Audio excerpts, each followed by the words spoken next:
آنکھیں بند کیے بیڈ سے ٹیک لگائے وہ مسکرا رہی تھی۔ اس کے سر پہ پٹی بندھی تھی۔ جارڈن کو اچھی طرح یاد تھا اس کا کافی خون بہہ گیا تھا۔ اسے سمجھ نہیں آ رہی تھی کہ وہ کیا بات کرے۔ جارڈن نے ایک دفعہ تو سوچا کہ واپس چلا جائے۔ نہ جانے کیوں پھر اس کے دل نے خواہش کی تھی کہ بیڈ پہ وہ لیٹا وجود ایک بار آنکھیں کھول کے اسے دیکھے۔ وہ خاصا بدذوق قسم کا انسان تھا۔ اسے خوبصورتی اور معصومیت کا نہیں پتہ تھا، لیکن اس وقت وہ رکا ہوا تھا۔ نہ جانے کیوں ماہی نے کمرے میں کسی کی موجودگی کو محسوس کرتے ہوئے آنکھیں کھولی تھی اور پھر سامنے کھڑے شخص کو دیکھ کر اس کے چہرے پہ واضح الجھن ابھری تھی۔ ہیلو، میں جارڈن ہوں۔ جارڈن نے اس کی آنکھیں کھولنے پر سٹ پٹا کر کہا تھا۔ تھوڑا غور کرنے پر ماہی کو یاد آ گیا تھا کہ جب وہ بے ہوش ہوئی تھی تو اس نے اسی شخص کو دیکھا تھا۔ سوری، میری وجہ سے آپ کو سر پر۔ جارڈن کو سمجھ نہیں آ رہا تھا کہ وہ کیسے معافی مانگے۔ جی، انہی جناب کی بدولت تم اس وقت یہاں موجود ہو، ایلا نے کمرے میں داخل ہوتے ہوئے کہا تھا۔ اس نے اپنا بھاری وزنی بیگ تمہارے سر پہ مارا تھا۔ ایلا کی بات پر ماہی نے حیرانی سے جارڈن کے کندھے پر لٹکے بیگ کو دیکھا تھا، جبکہ جارڈن کا دل کر رہا تھا کہ اب وہ اسی بیگ سے ایلا کا سر پھاڑ دے، لیکن اسے دیر ہو رہی تھی۔ اسے جلد اپنی مطلوبہ جگہ پر پہنچنا تھا۔ اٹس اوکے مسٹر جارڈن، ہو جاتا ہے، ماہی نے نرمی سے کہا، جبکہ وہ دونوں حیران ہوئے تھے۔ جارڈن کو اندازہ نہیں تھا کہ وہ اسے معاف کر دے گی۔ اگر نہ بھی کرتی تو وہ اس کا کچھ بگاڑ نہیں سکتی تھی، لیکن وہ سچ میں حیران ہوا تھا۔ ماہی کے چہرے پر شفیق سی مسکراہٹ تھی۔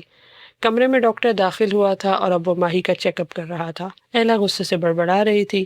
جارڈن کو جب اپنا آپ وہاں اضافی لگا تو وہ خاموشی سے وہاں سے نکل آیا تھا۔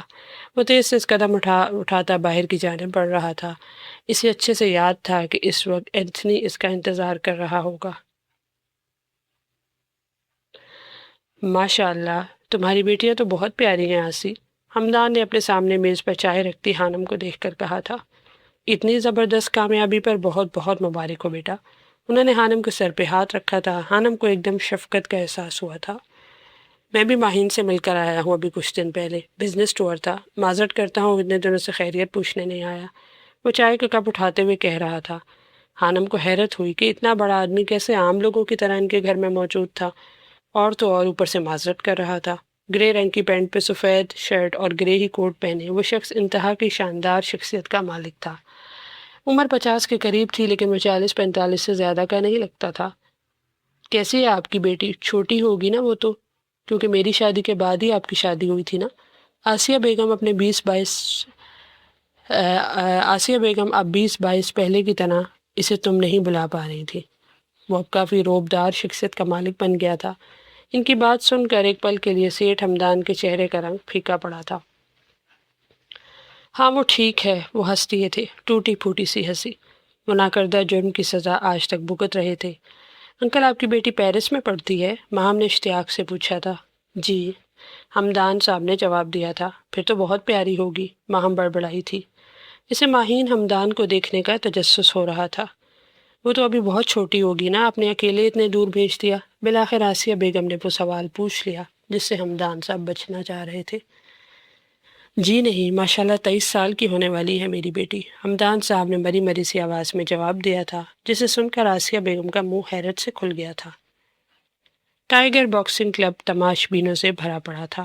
جارڈن جارڈن، ہر طرف کے جارڈن کے نعرے لگ رہے تھے۔ سنو جارڈن، تم نے ہارنا ہے اس بار۔ اگر تم جونی سے ہار گئے تو ہم بہت سا پیسہ کما سکتے ہیں۔ اینتھنی اس کے پاس کھڑا اس کے کانوں میں جیسے منتر پھونک رہا تھا۔ سن رہے ہو نا تم؟ اینتھنی نے اسے متوجہ نہ پا کر دوبارہ کہا۔ سن رہا ہوں۔ جارڈن کی آنکھیں سرخ انگارہ ہو رہی تھیں۔ ریلیکس رہو، تم نے بس ہارنا ہے، وہ اسے حکم دیتا ایک سائڈ پر چلا گیا تھا۔ اب جارڈن ہٹے کٹے جونی کے سامنے کھڑا تھا۔ جیسے ہی سیٹی کی آواز گونجی، جونی اس کی طرف لپکا تھا۔ وہ اب بری طرح ایک دوسرے پر وار کر رہے تھے۔ جارڈن سرخ جبکہ جونی پیلے رنگ کی وردی میں ملبوس تھا۔ جارڈن کا ایک زوردار گھونسا جونی کے منہ پہ پڑا تھا۔ جونی پیچھے کی طرف لڑکھڑایا۔ ہر طرف سے جارڈن کی صدائیں گونج اٹھی تھیں۔ وہاں اس کے چاہنے والے شائقین کی بہت بڑی تعداد موجود تھی۔ اینتھنی نے جارڈن کو اشارہ کیا تھا اور جارڈن نے خود کو ڈھیلا چھوڑ دیا تھا۔ اب جونی اسے بری طرح پیٹ رہا تھا، جبکہ جارڈن صرف مارنے کا تکلف کر رہا تھا۔ جارڈن پر پیسے لگانے والے لوگ ایک دم سے بجھ گئے تھے۔ جونی نے ایک زوردار مکہ جارڈن کے منہ پہ مارا تھا۔ جارڈن کے منہ سے خون نکل آیا تھا۔ جیسے ہی جارڈن کی نظر اپنے خون پہ پڑی، اس کی آنکھوں میں ریسٹورانٹ کے باہر نیچے گرتی ماہی کا سراپا گھوم گیا، جس کے سر سے خون بہہ رہا تھا۔ جارڈن کا دماغ ایک دم گھوما تھا۔ وہ کسی خونخوار جانور کی طرح جونی کی طرف بڑھا تھا۔ جارڈن نو، نو جارڈن، اینتھنی جارڈن کے بدلے ہوئے تیور دیکھ کر آہستہ سے بڑبڑایا تھا، کیونکہ وہ جانتا تھا اب جونی کی خیر نہیں۔ وہ ہارنے کے ساتھ ساتھ اپنی ہڈیاں بھی توڑوانے والا تھا۔ اینتھنی سر پیٹ کر رہ گیا تھا۔ یہ موبائل کس کے لیے ہے؟ ہانم بالکل نیا اور مہنگے والا اسمارٹ فون دیکھ کر حیران رہ گئی تھی، جو پیک تھا، اور ہمدان کا ڈرائیور بہت سا سامان دے کر گیا تھا جس میں وہ موبائل بھی تھا۔ یہ تمہارا گفٹ ہے تمہارے اچھے گریڈز کا، ماہم نے بتایا تھا، جبکہ ہانم تو حیرت زدہ سی اس پیک موبائل کو دیکھ رہی تھی جس کی اسے بہت ضرورت تھی، لیکن اسے سمجھ نہیں آ رہا تھا کہ اسے رکھنا چاہیے یا نہیں۔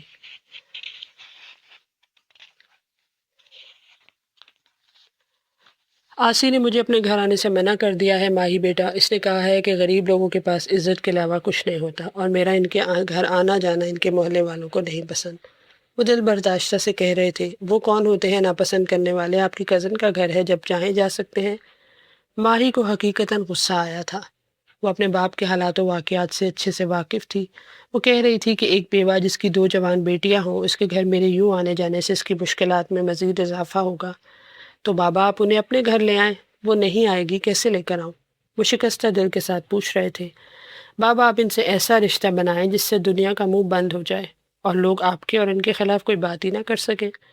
مائی کی بات پر سیٹھ ہمدان بری طرح چونکے تھے۔ اوکے بابا، مجھے کام ہے، میں کچھ دیر بعد کال کرتی ہوں آپ کو۔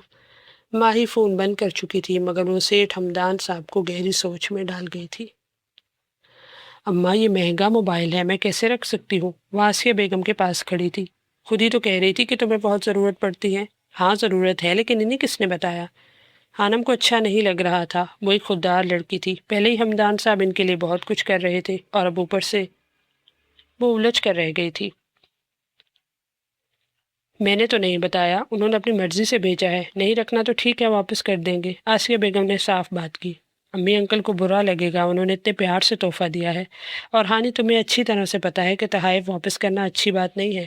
ماہم نے سمجھداری کی بات کی تھی۔ ویسے اگر تم نے نہیں رکھنا تو مجھے دے دو، ماہم نے شرارت سے کہا تھا، جبکہ ہانم اسے گھورتی ہوئی اندر چلی گئی تھی۔ انکل اتنا مہنگا گفٹ دینے کی کیا ضرورت تھی؟ وہ ہمدان صاحب کا نمبر ملایا اب ان سے بات کر رہی تھی۔ کیوں بیٹا، پسند نہیں آیا آپ کو؟ انہوں نے پریشانی سے پوچھا۔ نہیں انکل، ایسی بات نہیں ہے، لیکن کیا بیٹا؟ کل کو آپ یونیورسٹی جائیں گی، آپ کو بہت ضرورت پڑنے والی ہے۔ یونیورسٹی کا نام سن کے ہانم کے دل میں حسرت ابھری تھی۔ اب وہ کیا کہتی کہ وہ لوگ اتنا کچھ افورڈ نہیں کر سکتے تھے۔ انکل پتہ نہیں یونیورسٹی جانا بھی ہے یا نہیں، اگر قسمت لے گئی تب لے لیتی نا۔ کیوں؟ قسمت کی بات کیوں؟ کیا آپ اپنی مزید تعلیم نہیں جاری رکھنا چاہتے؟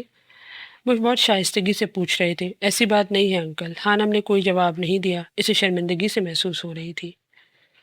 اچھا آپ ایسے کریں، جس یونیورسٹی میں دل چاہے اپلائی کر دیں، باقی میں خود دیکھ لوں گا۔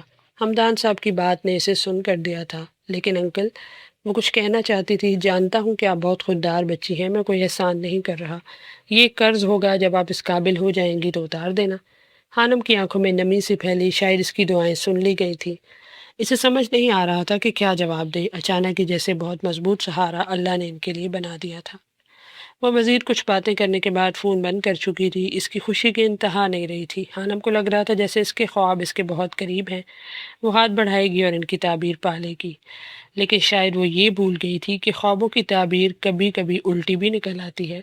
یہ خواب انسان کو کامیابی کی بلندیوں پر لے جانے کے بجائے ایسے اندھیرے میں پھینک دیتے ہیں جہاں انسان ساری عمر تڑپتا اور سسکتا رہتا ہے، لیکن ان اندھیروں سے نہیں نکل سکتا۔ اور تاریخ گواہ ہے کہ عورت کو خواب دیکھنے کی ہر زمانے میں ایک بہت بھاری قیمت چکانی پڑی ہے۔ میں دعا کر رہی ہوں مہرو کہ میرا پنجاب یونیورسٹی میں داخلہ ہو جائے، تاکہ میں انکل پہ زیادہ بوجھ نہ بنوں۔ مہرو اس سے ملنے گھر آئی تھی۔ دونوں نے ایک ساتھ MSc کے لیے 3-4 یونیورسٹیز میں اپلائی کیا تھا۔ تم جہاں ایڈمیشن لوگی میں بھی تمہارے ساتھ رہوں گی ہانی، فکر نہ کرو، مہرو نے اسے دلاسا دیا تھا۔ وہ تو میں جانتی ہوں، لیکن پنجاب یونیورسٹی مجھے اچھی لگتی ہے، بس دعا کرو میں وہاں چلی جاؤں۔ بہت بڑی ہے، میں نے سرچ کیا تھا انٹرنیٹ پہ، اتنی بڑی ہے کہ انسان وہاں جا کر گم ہو جائے۔ وہ نہ جانے کس احساس کے تحت کھوئے کھوئے سے لہجے میں کہہ رہی تھی، کیا اول فول بول رہی ہو ہانی؟ 1000 دفعہ کہا ہے ایسی باتیں نہ کیا کرو۔ آسیہ بیگم نے سخت سے لہجے میں سے ڈانٹا تھا۔ بس آنٹی کی ایسے ہی کرتی ہے، میرا حوصلہ ہے جو میں اسے جھیلتی ہوں۔ مہرو شرارت سے مسکرائی۔ بس بس اب مل جاؤ دونوں، ساری غلطی میری ہی ہے۔ وہ ناراض ہو گئی تھی، جبکہ مہرو اس کے منہ بنانے پہ ہنستی تھی۔ وہ پلے گراؤنڈ باسکٹ بال کی پریکٹس کر رہا تھا جب موبائل پہ آنے والی کال نے اسے اپنی طرف متوجہ کیا۔ کون ہے یہ ربش؟ تنگ کیے جا رہا ہے۔ آر جے نے بڑبڑاتے ہوئے غصے سے موبائل جیب سے نکالا اور اسکرین پر ابھرنے والے نام کو دیکھ کر زبان دانتوں تلے دبا لی۔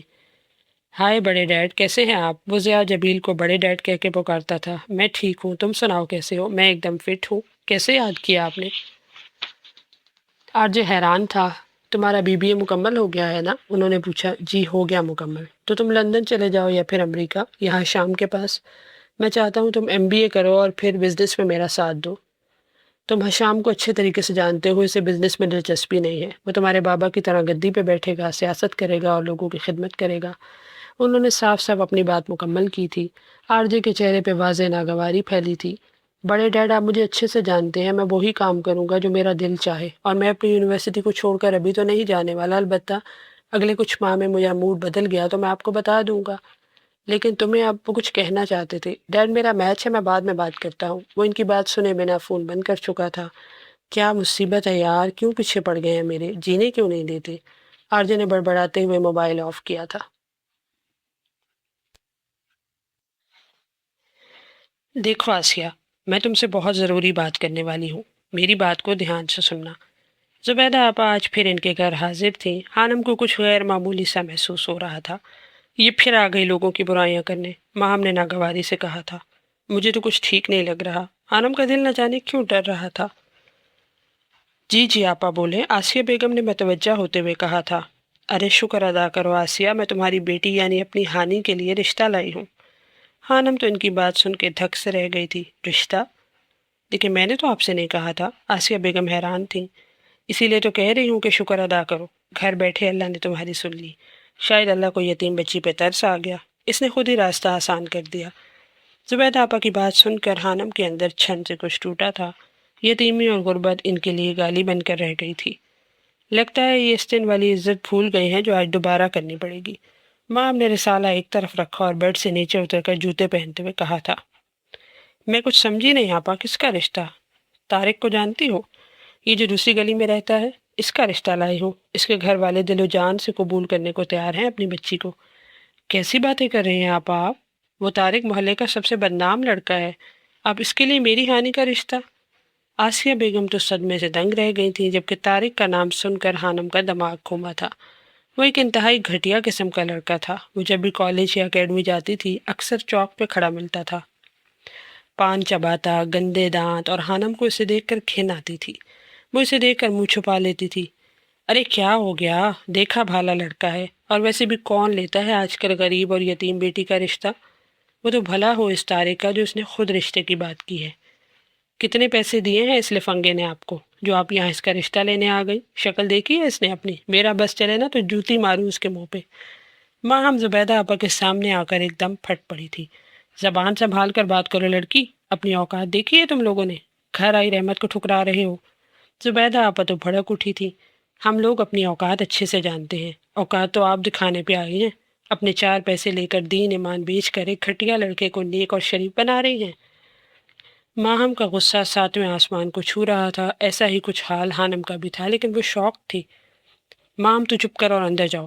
دیکھیں زبیدہ آپا، مجھے ابھی شادی نہیں کرنی اپنی بیٹیوں کی، اور نہ ہی مجھے یہ رشتہ قبول ہے۔ جب کرنا ہوگا میں آپ کو بتا دوں گی۔ آسیہ بیگم کی بات سن کر خانم کی روح تک سکون اتر گیا تھا۔ ارے شادی نہ صحیح، منگنی تو کر لو، سہارا ہوگا ایک۔ ویسے بھی اکیلی لڑکیوں کا یوں باہر آنا جانا اچھا نہیں ہوتا۔ انہوں نے خانم کے کالج اور شام کو اکیڈمی جانے پہ تانا مارا تھا۔ آپ اٹھیں اور نکلیں ابھی ہمارے گھر سے، ہمیں کوئی منگنی شنگنی نہیں کرنی۔ ماہم نے آگے بڑھ کر باہر کا دروازہ کھولا تھا۔ زبیدہ آپا کا منہ اس عزت افزائی پر غصے سے سرخ ہو گیا تھا۔ اچھا نہیں کیا تم نے آسیہ، بہت برا کیا، وہ آسیہ بیگم سے کہہ رہی تھی۔ اپنے گھر جا کر سوچیے گا، اچھا کیا برا؟ برا کیا؟ بس ہمارے گھر سے جائیں۔ ماہم کے کہنے پر وہ ان سب کو، اور خاص طور پہ خانم کو جو ابھی کمرے سے باہر نکلی تھی، گھورتی جا چکی تھی۔ پتہ نہیں کیسے کیسے لوگ ہیں، منہ اٹھا کر آ جاتے ہیں۔ دروازہ بند کر کے ماہم بڑبڑاتی واپس اپنے کمرے میں چلی گئی تھی، جبکہ خانم نے آسیہ بیگم کو گہری سوچ میں ڈوبا دیکھ کر ایک ٹھنڈی آہ بھری تھی۔ یا اللہ پاک رحم کر ہم پر اپنا، وہ نم آنکھوں سے دعا کر رہی تھی۔